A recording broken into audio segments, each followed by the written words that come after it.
mga kauni, for today's vlog nga guys, ay tuturo ko sa inyo kung paano mag-log out ng GCash nyo sa dati nyong cellphone.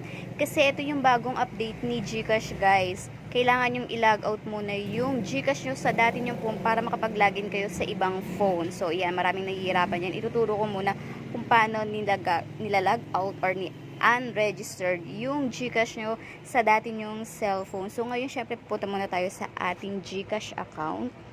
Ayan, pag nasa GCash account na tayo guys, ayan, hintayin lang natin yung pin natin. Ilagay nyo lang yung pin nyo dyan. So, make sure natandaan nyo yung pin nyo, no? Bago natin mabuksan yung ating GCash account. After nyan, punta kayo dun sa inyong profile guys. Sa profile, andyan yung settings. Hanapin nyo guys yung settings. And then hanapin nyo yung account secured. Punta tayo sa account secured. Ayan guys, ang sabi dito, unregister this phone before you log in GCash to another phone. So, unregistered GCash into the phone. So, ang sabi dito guys, kailangan yung i-log out dito yung inyong GCash bago kayo mag-log in sa ibang cellphone. Ganun na po ang kailangan gawin.